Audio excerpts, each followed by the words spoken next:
नमस्कार, good morning. आप देख रहे हैं रिपब्लिक भारत को। सुबह के 9 बजे मैं आपके साथ रिपब्लिक के ईबिक्स कैश स्टूडियो से निधि चतुर्वेदी और मैं हूं आपके साथ ज्योत्सना बेदी। सिंघू बॉर्डर देखिए, अरविंद केजरीवाल जाएंगे और अपनी सियासत चमकाएंगे। किसान के आंदोलन का आज 12वां दिन है और अरविंद केजरीवाल अब उनके बीच जाएंगे और इंतजामों का जायजा लेते हुए नजर आएंगे। दिल्ली के मुख्यमंत्री अरविंद केजरीवाल। दिल्ली के मुख्यमंत्री को 12 दिन के बाद याद आया कि क्या व्यवस्था है, क्या इंतजामात हैं, उनका जायजा लिया जाए। तो आज 12वें दिन, जी हाँ, किसानों के प्रदर्शन, किसानों के आंदोलन, किसानों की मोर्चाबंदी का आज 12वां दिन है। और इस बीच वहां पे व्यवस्था कैसी है, इसको देखने, समझने, जानने के लिए सिंघू बॉर्डर केजरीवाल पहुंचेंगे। किसान आंदोलन में शामिल होंगे, इंतजामातों का जायजा लेंगे केजरीवाल। वहीं दिल्ली के कई रास्ते ऐसे हैं जो बंद किए गए हैं और कुछ रास्तों को डाइवर्ट किया गया है। बहुत जल्द दिल्ली ट्रैफिक पुलिस की एडवाइजरी भी सामने होगी। इंतजामों का जायजा लेंगे दिल्ली के मुख्यमंत्री अरविंद केजरीवाल और लगातार हम भी आप तक अपडेट पहुंचा रहे हैं कि किन किन रास्तों से आप निकल सकते हैं। आज किसानों का देखिए 12वां दिन है। अभी छठे दौर की वार्ता 9 तारीख को होनी है सरकार के साथ किसानों की। अभी तक किसानों ने अपनी मांगों को सरकार के सामने रखा। कुछ को सरकार मानती हुई नजर आ रही है, कुछ पर बात बनती हुई नहीं नजर आ रही। किसान जिससे संतुष्ट नहीं है और बार बार एक ही बात कह रहा है कि जब तक कानून रद्द नहीं हो जाते, सारी मांगों को मान लिया नहीं जाता, हम यहां से हटने वाले नहीं हैं। तस्वीरें आपके सामने है किस तरीके से बॉर्डर जाम पड़े हैं। लगातार व्यवस्था जो है, इस बीच उनका जायजा लेने की सुध आई है। यहाँ पर अरविंद केजरीवाल को पहुंच रहे हैं आज सिंघू बॉर्डर।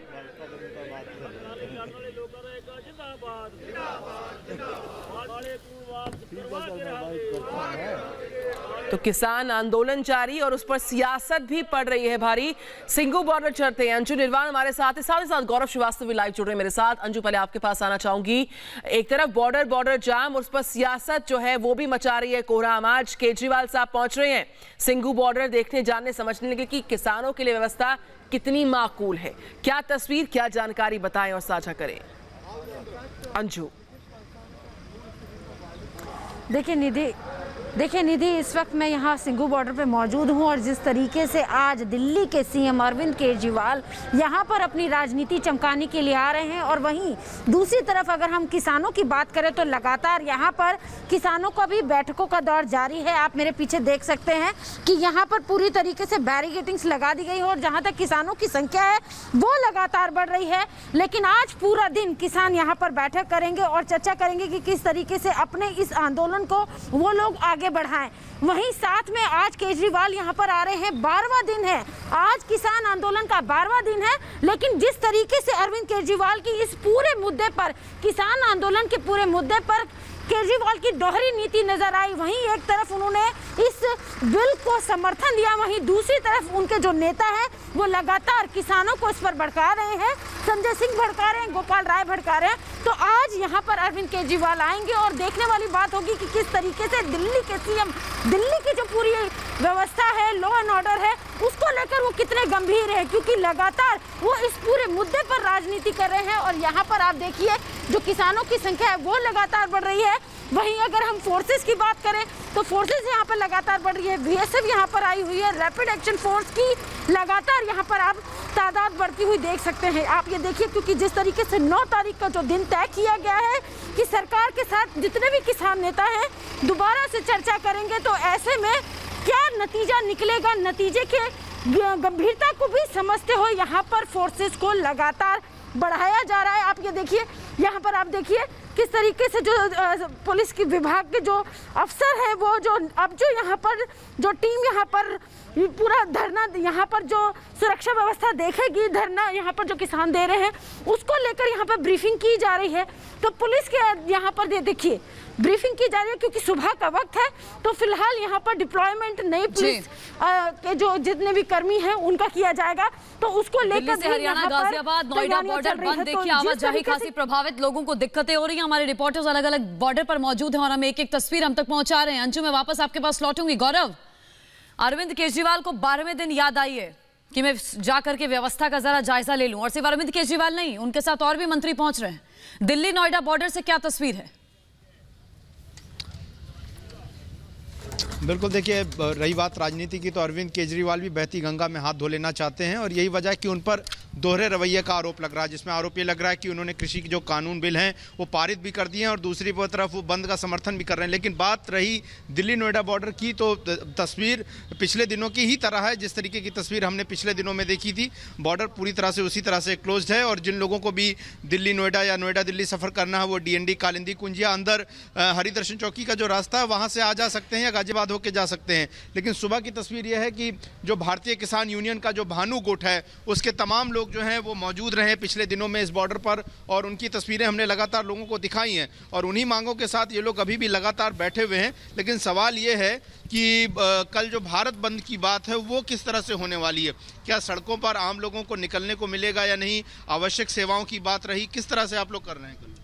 हम अनुरोध करेंगे एम्बुलेंस सेवा छोड़कर जितना देश का किसान मीडिया के माध्यम से, टीवी के माध्यम से देख रहा है, वो ये भी देख रहा है कि पिछले 15 दिन से और पिछले 2 महीने से आंदोलन चल रहा है देश के ऊपर, किसान कितना परेशान है, कैसे काले कानून वो ला रहे हैं। तो टोटल भारतवर्ष का किसान और मजदूर और छोटे वर्ग का व्यापारी, क्योंकि इस बिल से उस व्यापारी का भी नाश जाने वाला है जो मध्यम वर्ग है, छोटा वर्ग है।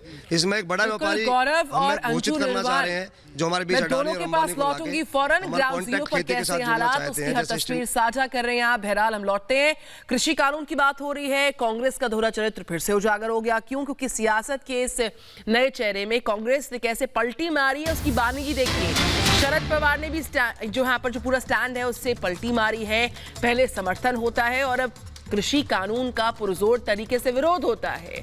तो यहाँ पर सियासत लगातार जो है हावी होती नजर आ रही है और उसी बहती गंगा में केजरीवाल महोदय भी अब से कुछ ही देर के बाद हाथ धोते नजर आएंगे। जो खबर हमने ब्रेक की थी अभी कि वो पहुंच रहे हैं सिंगू बॉर्डर इंतजामातों का जायजा लेने। हम बात अब कर रहे हैं कांग्रेस के दोहरे चरित्र की, जिसमें सियासत के बीचों बीच यहाँ पर कांग्रेस ने पलटी मारी और शरद पवार ने भी स्टैंड से पलटी मारी है। एक रिपोर्ट पर नजर।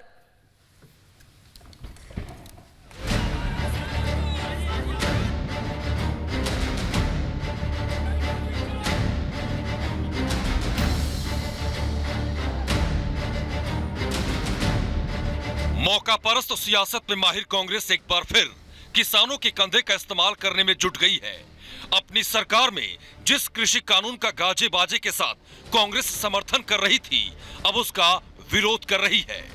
आपको बता दें कि यूपीए सरकार के दौरान कांग्रेस नेता कपिल सिब्बल ने भरी संसद में कृषि कानूनों का समर्थन किया था।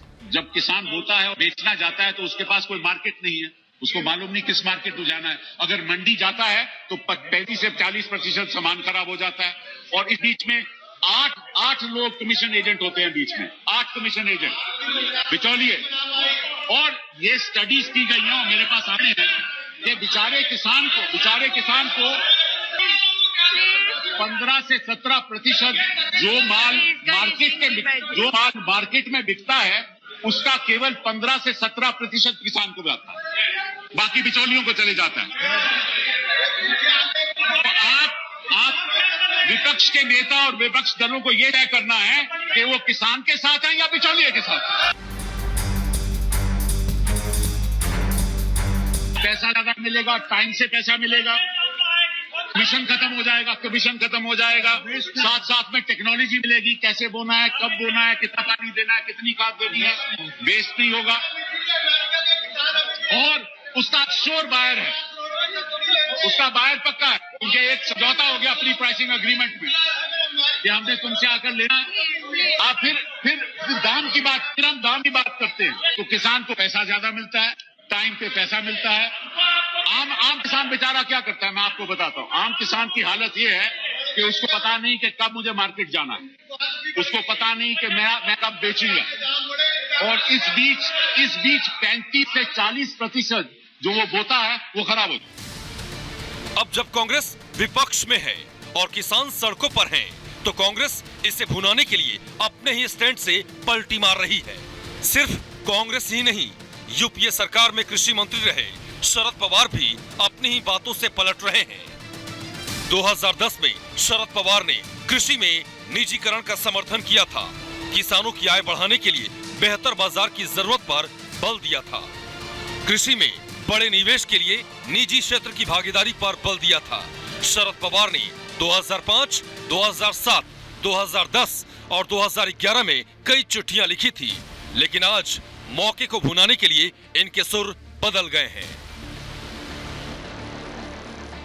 कांग्रेस और शरद पवार की सियासत सभी को बखूबी समझ में आ रही है। किसानों को भड़काकर उनका हितैषी बनने का दिखावा सबकी समझ में आ चुका है। सवाल उठता है कि आखिर कांग्रेस वोट बैंक के लिए कब तक देश को परेशानी में डालेगी और अन्नदाता से कब तक छल करेगी। Bureau report, Republic Bharat.